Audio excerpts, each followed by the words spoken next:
Welcome back to the Pathfinders podcast. I'm your host, Pete Schramm, founder and CEO of Latitude and author of Pathfinders, the book, Navigating Your Career Map with a Personal Board of Advisors. And believe it or not, that's what the Pathfinders podcast really focuses in on, bringing amazing guests onto the show and talking about those two things: your career map, 5 dimensions of the past, present, future, looking at your skills, your achievements, some of the education along the way, the fun stuff, and also some of the, accomplishments, right? What are the cool things that you want to brag about, but also looking forward? The second part of the podcast, we talk with our amazing guests around who guided them. We call this a personal board of advisors, those multiple mentors. We might refer to it as a PBA. So we'll post this on LinkedIn and the other podcasting platforms. So as you're listening along, please comment and tag some great things. We're like, man, that was a great one. Our guest today, his favorite quote is "Never negotiate with self." Never negotiate with self. Dave Pygon serves as the president and founder of Pygon ONE Consulting, a specialized consulting firm based out of Chicago.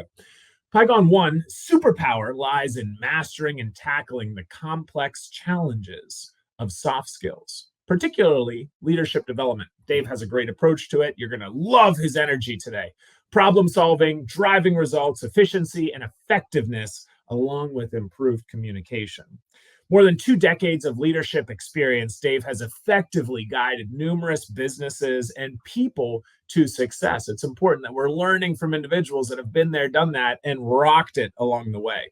The consulting practice offers a wide range of custom development and training services tailored to meet specific needs of organizations and their people. You'll hear a lot around that theme of people first throughout today's session. A couple of fun facts about Dave before we go live is he nearly turned down an opportunity to get published in Forbes with this guy, Warren Buffett, right after. I think that, Dave, that was right after you published your book. He's the creator and co-host of Win the 16. That's his book. That's his podcast. Go check it out. Executive Council, CEO Magazine, and a fellow hooper, but he was much better, played at the Division I level. So Dave, welcome up to the stage. NIU Huskies, right? Yeah, you got it, Pete, man. Thanks for having me, buddy. Of course. Did you watch any NBA yet? Things are getting exciting, getting started. It is funny. I did, and I was actually looking forward to it when we settled down last night about 7:40, but the game was already over. The Celtics had already crushed the Knicks, and they were up by almost 30 already in the third quarter. So my night in basketball started and ended very quickly because I couldn't stay up for the Laker game. I fell asleep at 9:15. Sleep is good for you, everybody. It's good for you. Get it.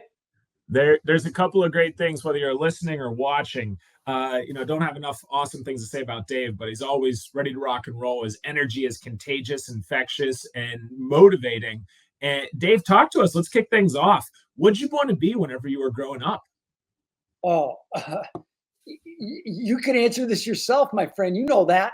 I wanted to play in the NBA, but realism hit me pretty early on in my lifetime, knowing that was not going to happen.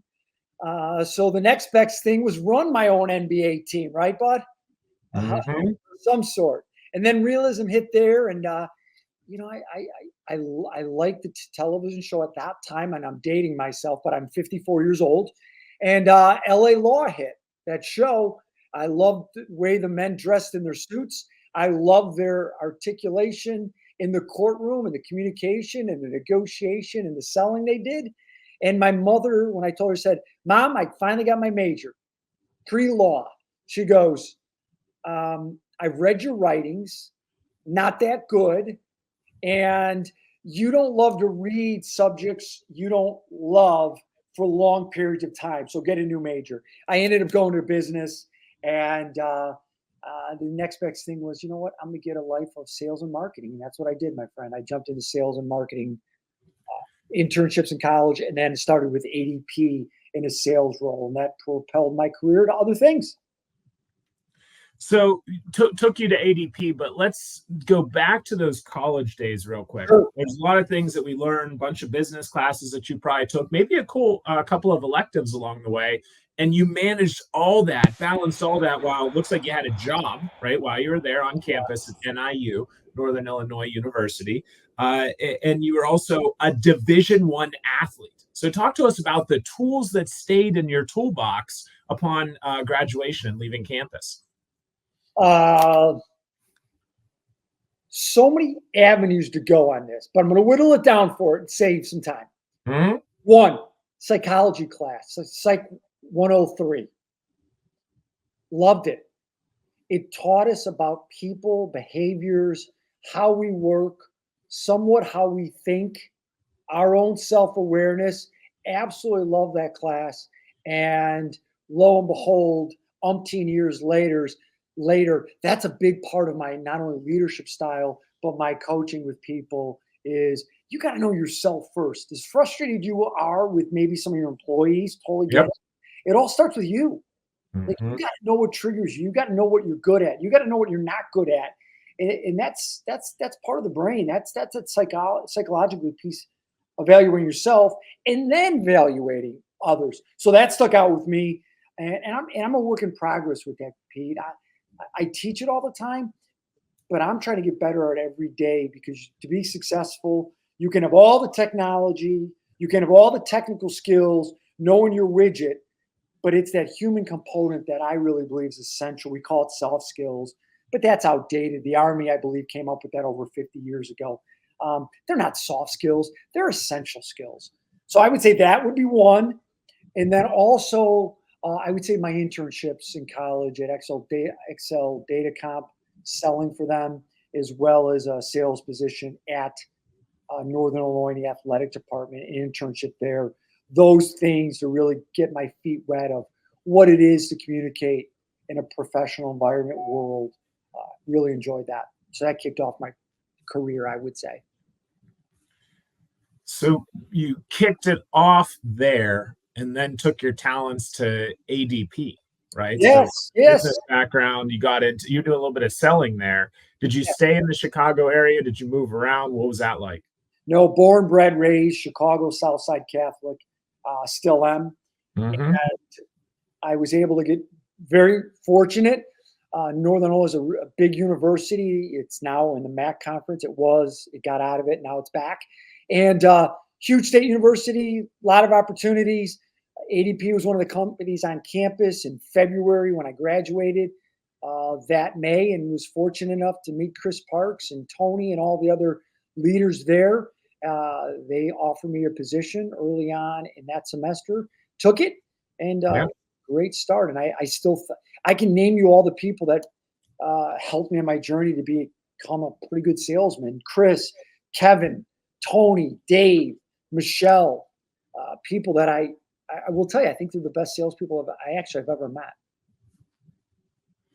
It helps to learn from the best, and cool, fun story there.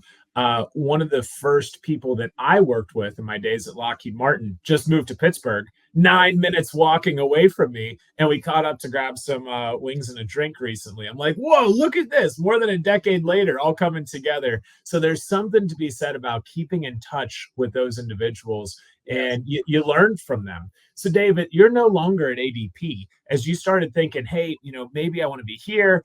Maybe I want to go to the next place. Who helped guide you in making that decision? Leaving that first job professionally can be a little bit tricky. You probably had a little bit of fire in your belly internally, right? But was it some of those individuals, maybe other members of your personal board of advisors that said, hey, Dave, maybe we should look elsewhere? Maybe not yet to the MBA, but other places. Yeah. So the career path at ADP was, for most people at that time, that was around 1993, 94. People would stay and move to Parsippany for a short period of time and then go to a leadership role. Mm-hmm. I was doing some training with ADP at the end of my term there. So it's that point of, okay, do you want to do that? The other one is a lot of them would go into software hardware sales with another company. Mm-hmm. That was a heavily recruited market from ADP based on the skills that we learned of a lot of cold calling, a lot of foot canvassing, knocking on doors, a big time work ethic, Pete, right up your alley. The third avenue was many would go into the healthcare space. whether it was surgical or pharmaceutical. In dealing with a couple of my mentors who did leave, one of them was in medical, a couple went on the software hardware. So what it inspired me to do was investigate. And then I always had interest in healthcare. My brother's a doctor. My uncle was a doctor. My aunt's a nurse. I gravitated towards that. And I interviewed. I ended up getting a very nice opportunity with Alcon Laboratories, who was and continues to be the world leader, everything to do with ophthalmology, surgical, pharma, vision care, etc. And what'd you do there? What was the role over at Alcon? Sure. I was there over 20 years, first 5 years selling their products, and then went down, started a new division. They were looking for new leaders, applied, got it. And from there on in, I never turned back. Over 2 decades of leadership. From there, they were bought by Novartis, huge pharmaceutical company. And Novartis took us over for about 6 years. So went over to Novartis with them and continued to lead teams. In that meantime, there was a short period of time I did consulting for almost 3 years. We called it account management, but it was really consulting. There was 9 of us that would travel the country and consult with high influential healthcare organizations. Had a lot of fun doing that. Spent a lot of time on essential skills, the soft skills of the world of working with C-suite leaders and organizations on communication, how to deal with the different generations, problem solve, effective communication, and enjoy the heck out of it. So a couple of follow-on questions to that. I'm just going to go through 1, 2, 3. You were in sales a couple of different times. Helpful guidance, tips, nuggets that you can share to those kind of early career, mid-career sales folks out there. Oh, absolutely. First of all, what you do is hard and it's important. You're bringing value. If you don't believe that, you need to get a new profession, because selling in the world we live in now, I think it's much more complex and harder than it was when I was actually doing it. I really believe that. Our competitors are bigger, better, stronger. There's more of them. It's fierce. We're a global world more than now than ever. Yeah. We're coming all over the place. So you need to believe in what you're selling. Like, you have to believe it. You have to know it. I will tell you, Pete, I believe early on in my career, I hired that dynamic person most of the time. Highly charismatic, usually. Maybe an ex-athlete, maybe not. Highly competitive. And I viewed organization, I viewed accountability. But I got to tell you now, I don't know if I would hire anybody who couldn't take the ball from A to Z. Yeah. I think the ability to start something and finish something and to follow up and have that persistence and perseverance to do that is imperative for people out there today, is being able to take whatever you're working on and complete it. And that's a skill. I know I read an article, it's probably about 1.5 years now, from Harvard Business Review. And it was the first time when they were polling HR directors, that it was the first time they valued, I think it was only by a percentage or 2 points, but they valued people's ability to start something and finish it as their number one attribute in hiring over past success. Wow. I thought that was interesting. I want them both. I'm selfish as a leader and hiring people, but that really struck the chord with me. And then I started reflecting back on the consulting I do and where some of the leaders that I work with, whether it's individually or in group settings, miss. It's not always intentional, Pete, but they have so many things on their plate that sometimes things slip a little bit and they miss something here, something here. It's not intentional. I wouldn't even say it's disorganization necessarily, but I would say it's a watch out for everybody listening. Is as you're taking more and more on, sometimes you need to call time out. Sometimes you need to say no. And sometimes you do have to take it on, but you really got to take a step back and say, whoa, wait a minute. By taking this on, Pete, what potentially could fall? And is it okay if I let it fall? Yeah. Sometimes there's things where now the deck has been changed, whether you're a salesperson or leader, that was important a week ago. It's not anymore. not as important. I'm okay with putting that to the side.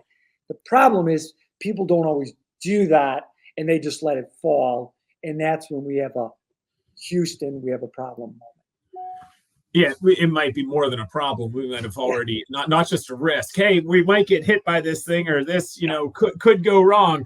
We've already smacked into it. We've already fallen down. Can I add in on that, Pete? Especially too as a leader.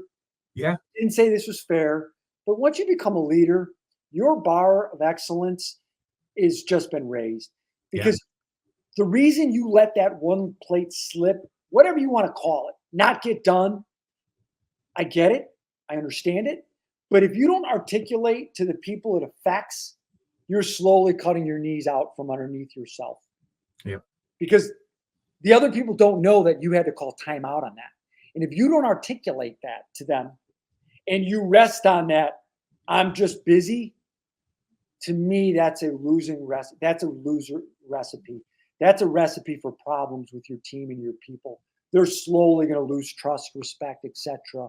when you do that. Now, if you get ahead of it and say, hey, things have come up, you're really important, so is this project, but I got to push it off a couple days a week. I just want to be respectful to you to let you know why.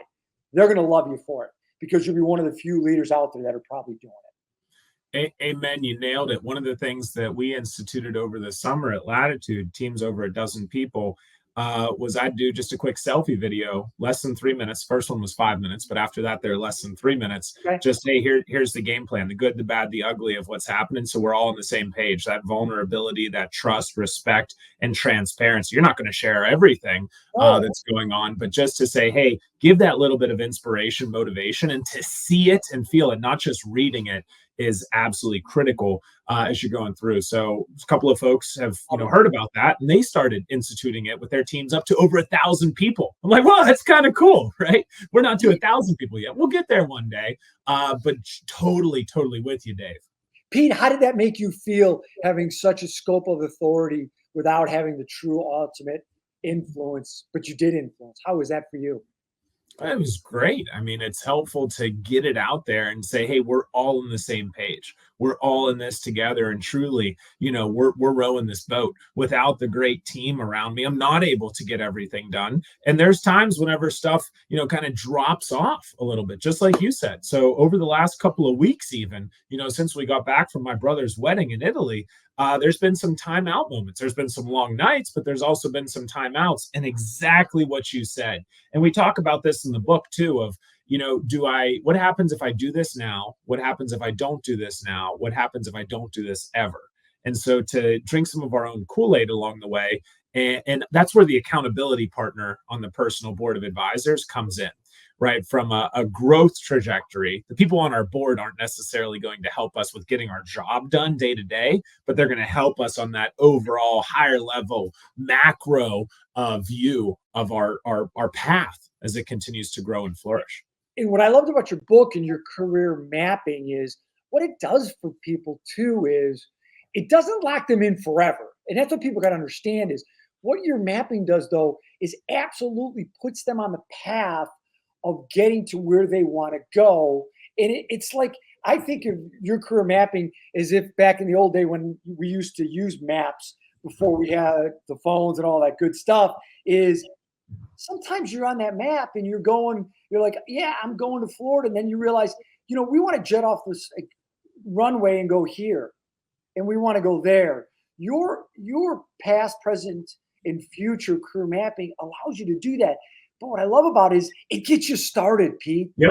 It gets you going like, okay, this is where I want to go. And maybe you are going to go A from Z on that path that you created through your career mapping, but maybe you don't. It has that flexibility and it gets people organized, Pete, because you get people to think and organizations to move to places that are just aspirations. It's taking action, and it's more than just talking about it. You're moving things forward. Dave, let's talk a little bit about that acquisition opportunity, that merger piece, how the culture changed, and maybe you talk a little bit about how that experience was for you, And then talk about some of the work you can do of what really good looks like whenever you're integrating cultures like that. Touch on some of the work you guys are doing at Pygon ONE Consulting for that piece. But around the merger acquisition, Alcon to Novartis, and some of what the be cognizant of and what really good is. Yes, I would tell anyone who's going through it, we all have choices. We all have agency. Everyone listening, we all do, even though we don't feel like it at times. We feel like we don't have control, and we don't, but we really do. And we control our mindsets. Do we want to have a positive mindset? Do we want to have a neutral mindset? Do we want to have a negative mindset, right? Those are all choices. And anytime there's a buyout, I totally understand everyone listening. It's scary. It's nerve-wracking a little bit. I just haven't found, at least in the world I live in, living in that world of scared, afraid, thinking all the worst that could happen, it just hasn't, in my world, ever helped me. Please reach out at dpygon at pygon1.com if you have a trick that I'm missing. I just don't find it helps. So what I would encourage everyone to do, what I found is when I went into it is, I went in with the open mind. I went into it is, there's going to be things that we're going to have to change. There's no question. The company who bought us has every right to make modifications. They spent that money. It's theirs. I'm going to be open-minded, and I'm going to go into it. Good's going to happen. And the things that maybe we don't necessarily love, it's part of doing business, and we have to accept it. But to be scared, I just don't know if it helps. To go negative, I don't see it helps. So I'd say be open and be free. And when you do have to change and modify your behaviors or how you're doing things, accept it. Don't fight it, because you have to do it anyways. And the other thing I would say is, a lot of times it's so funny, Pete, I'd love your insight on this, is when we leave an organization, the things when we were there that were challenging us, that we didn't necessarily love, we go to the new place and we look at the old place as the Mecca, that everything was great there. And I always remind people, especially in a lot of my consulting, people that are in transitions, all this. And I said, what's so funny? When you were at your old place or where you were doing business, my guess is you reflected at times some of the things you weren't good at. Now that you're gone, all you remember is, I wish we had this, I wish we had that with the new company. And I just like to say is, that's probably not fair, if we're being honest. You go to a new place, you're right, you're going to miss some things. But I bet you there are some things, especially if you go to a real big company, you're probably getting benefits and things you never would have gotten for the smaller company. Now, you might lose some autonomy and independence, of course. And conversely, if you go to a smaller company where you now have more autonomy and more independence, you're probably losing some of those benefits. Your copay for insurance is probably a little bit more expensive now. So it's all up to you to decide what you want to take from that experience. So I took it in positive in that way.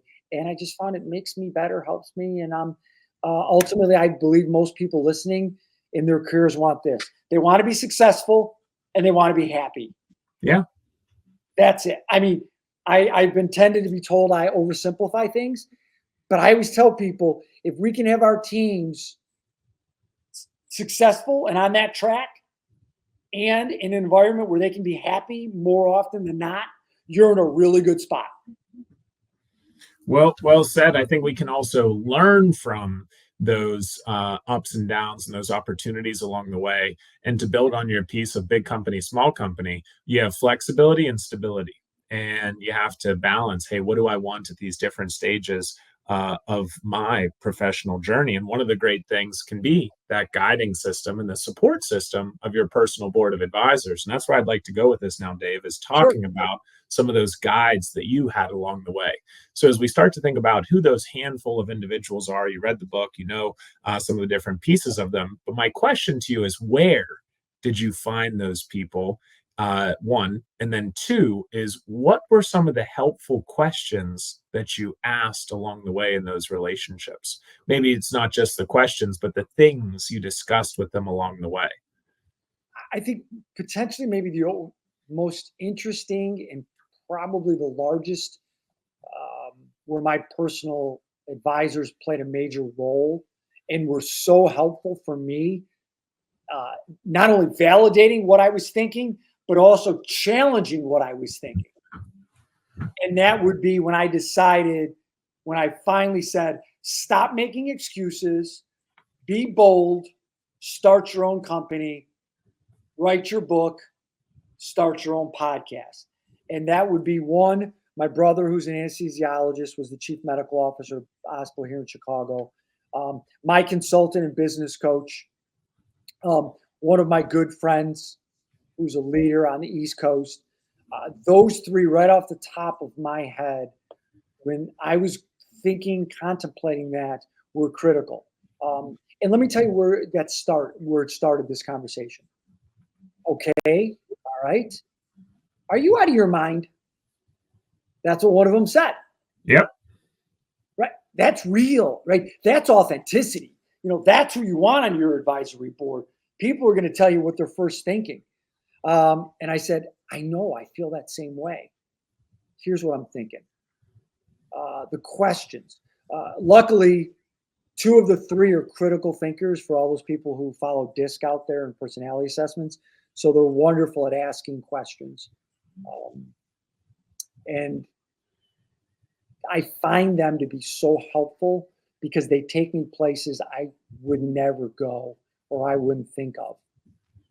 So that's why when we talk about diversity in our life, having people with different strengths, we're all amazing, but we're all a little different, our personalities and our behaviors. So when we can sprinkle in multiple different types of mindsets in our life, we get to better places. And that's what the personal advisory board does for me. I've got those people. I can think of another person who's an advisory board, but he's that energy guy in my life. I'm a little sad, whatever it might be that day. He's the energy guy. Yeah. That person. He's that high Barack Obama type, Jimmy Fallon type. Always happy, positive, can turn a cloudy day into a sunny day. That's another person who's part of your advisory board. I just said this today, Pete. I'm so glad, and I had no idea you were asking. I just asked a client today, you don't have to answer me now, but I need you to put together, I use different terms. I need you to put together all the resources in your life that are going to help you become a better leader. And who are going to be your accountability buddies? You don't have to pay for them necessarily. You don't have to hire a coach, but you have many smart people in your life. If you really think about it, at work, at home, that could all play different roles for you. And that's really what you're doing in your career mapping and in your book at Pathfinders and having these personal advisors. That's really what I was asking her to do. It's huge. And once you share that with people, they kind of say, oh my gosh, yeah, that makes a lot of sense. They might have already been starting to do some of those things along the way, Dave. And that's where the idea of Latitude came from, right? To have a little bit of a software that's guiding you, nudging you, reminding you, giving you a place to track some of those conversations, track your career map in a software. Man, Dave told me to go do this thing. Son of a gun. Where do I do this? How do I do this? When do I do this? Boom. That's where it makes your life a little bit easier inside of an organization. We don't have to keep knocking our head against the walls. And this isn't a sales pitch for Latitude, but it is an awareness pitch for Latitude to all those leaders out there saying, hey, what are you doing to invest in your people? If you can get them going and rocking and rolling with the things Dave's talking about alone, fantastic. If you want to take it to the next level, add some rigor, process, accountability, and metrics. Isn't it nice if we can show some of that progress? Hey, CEO, we're spending money on something, but here's the return on our investment. Yep. Then you can come back in again, Dave, and say, hey, let's take our leadership development and those trainings to the next level. These are the table stakes. Now let's build off of those things. And I want to interject on that, Pete. I am not a stockholder at Latitude. My friend happens to be just the man running the company, Pete. And let me just tell you what we're talking about here is you don't have to buy Latitude. Don't. But you can't argue the benefit of it. If you don't want to, get involved with it, it's your company. It's your organization. You have total autonomy on that. You can do what you want. That's not what Pete and I are saying. Well, what we are saying, though, is tell me how it doesn't make sense. Like, how does that not bring value to your team? Now, if timing's not right, Fine, got it. Yeah. Money, fine, we can talk about that. But help me understand, because maybe we're missing something. And Pete and I got really connected because not just we're basketball maniacs, is because we really do similar things but differently in helping people on what we believe is essential. Yep. Pete believes it's essential people have a career map. And when you listen to him and he asks you questions, it's kind of hard to argue with him. On my end, like, we spend our whole time helping people, not with their widgets, but how do we become more effective leading, managing, selling, manufacturing those widgets with the essential skills of life? How do we become better? Like, the real question is, help us understand how that doesn't help. And it's a tough one to answer, Pete. Dave, talk a little bit more about kind of what you're doing with the consulting firm right now and Sure. what the future pieces of your career map look like. We've talked about the speaking piece, build on that. Talked about the book. Is there another something coming in the future? Where can we get the book? What are some of the things you want to achieve with these next phases of your own career map? And then we'll get into some of the wrap-up questions. Yeah, wow, there's a lot there. First of all, the book, Win the 16 Principles and Strategies to Optimize Your Day, can be found on Amazon, paperback, hard copy, audio book, whatever you'd like. It's humbling when people read it or listen to it. I mean, really, it's humbling. With regards to what we do, we get to do the fun stuff. A lot of people, what we do for a living here at Pygon ONE is we help people with things that are really hard for a lot of people. And the people who don't think it's hard, generally speaking, it's usually because they're not great at it and they're not even thinking about it. Leadership is hard. My Chicago White Sox here, they continue to be really, really bad. And yeah, the players are part of it, but it's leadership. 40 years of running a business like this, and I'm not bad mouthing them, but it's a leadership issue. Most people don't spend time on it. You take one course, great. Read one book, wonderful, love it. I applaud you. But leadership's a skill, and it needs to be practiced. It needs to be harnessed, and it's different, and it evolves. And like a muscle, we got to keep going to the gym. We got to keep working those muscles. I don't just go to the gym once. I don't just read one book. I don't just go to one leadership class and I'm done. I continue to use this. And most people get promoted on the Peter principle. They're really good at what they do, and then they get to the next job. And then they do well enough there, they get, again, the Peter principle, and they don't get developed. I ask people all the time, okay, help me out. How are you getting developed, coached, led, etc.? And usually there's a pause. That's a problem. Leadership is so important. I put leadership right in the same category as a parent. Those are important. Those set the standards and tables. So we help organizations and individuals, whether it's in group settings, 2 people, 8, 20, 50, or one-on-one, to be the best part of the leader. And we do it with tons of different tools, and we give people processes and methods so they can walk away and get steps. Not to be a robot and follow them, but just to give them a path, give them reminders, and we help them how to be a great problem solver, how to be more efficient and effective, how to be a good communicator, how to know how we communicate, and also know how others communicate. And again, I'm a big personality behaviors guy. The Barack Obama, Jimmy Fallon, they're called the eyes of the world. They're influencers, love communicating. Those kind of people, it's very common if you do something, they're going to send you a thank you email or no. Our drivers of the world, the Mark Cuban type, they might not necessarily, and it's not that they're not thankful and appreciative, they're just on to the next thing already. Yep. And then when you know that kind of stuff, you don't play favorites. You just know they're different. They're both amazing and they're both different. Those are leadership things. When you know those and have those in your tool belt, wow, you're powerful, Pete. And man, it's so wonderful and easy to do that. So that's what Pygon ONE does. You then ask, where are we going in the future? Yeah. And I'm getting close to that point of, do I get somebody on the East and West? Do I take it to become even bigger than we are today? And not that we're some big organization. But that's my career mapping. And my mapping is, at this point, I don't know yet. We're going to go see how 2025 is. And then at the end of the year, I'm going to reevaluate with my business coach and consultant and my other advisors, my personal advisors. And we'll see if we're ready to do that. So, And sorry, Peter, one other thing. yeah, Not only are we ready to do it, that's critical. Do I want to do it?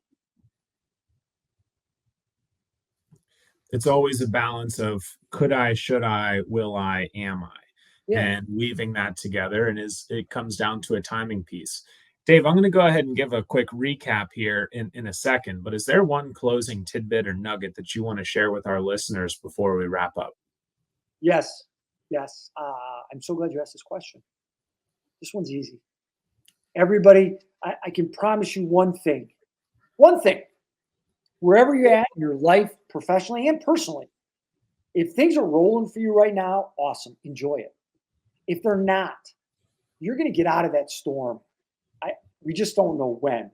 The faster all of us can learn how to handle hard better, the more successful we will be and the happier we will be, because storms are always going to come. They just are. And if you're that person where it sits with you when something bad at work happens at 9 a.m. till 4 o'clock, I totally understand. You have my empathy. I mean it. But if you could cut that down to maybe even be less triggered or move beyond it by 1 o'clock, you just add 2 hours to your day. You'll probably be happier, and I guarantee you have a better chance to be more successful. So that would be my tip. Handle hard better, everybody. I'm a work in progress. I'm not perfect at it, but I'm cognizant of it. If you are, you just might have a better opportunity to handle some of those tough days, because they're always coming. We in college, we had a coach that would say, "Hey, you can be frustrated until midnight." And hey, I've won games at the buzzer, and I've lost games at the buzzer. And I was a freshman, and I missed a free throw that prevented us from winning the game, and we actually lost by one because of me. And I'll never forget how much I beat myself up. But it's, hey, and midnight comes, the stroke of 12. And so in the workplace, maybe you have, kind of the 12 noon, right? Or maybe there's the halfway point in the day. So it's and sometimes, we might have a full bad day.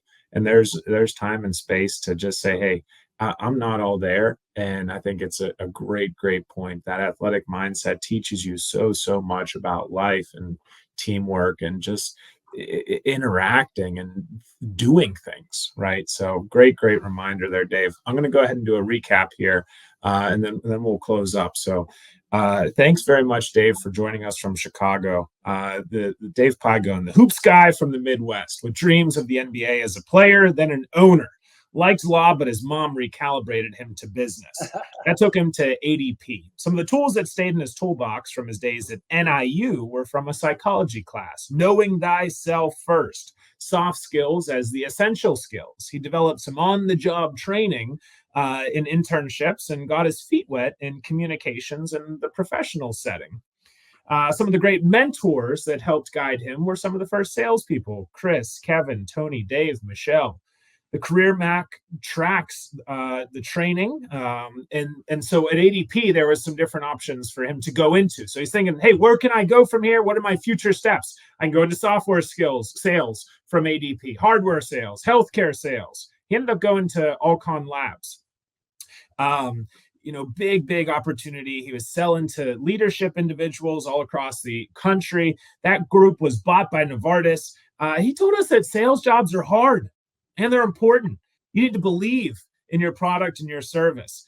One of the biggest skills that we can have as individuals today is the ability to take the ball from A to Z. This is critical. Reminder to take time outs at different times and ask, what could, should I be doing right now? Get your career map. It can change over time. That's all right. The important thing is to get started. Around the M&A mindsets, scare off scarcity mindset. Be open to that change. Give a chance for good.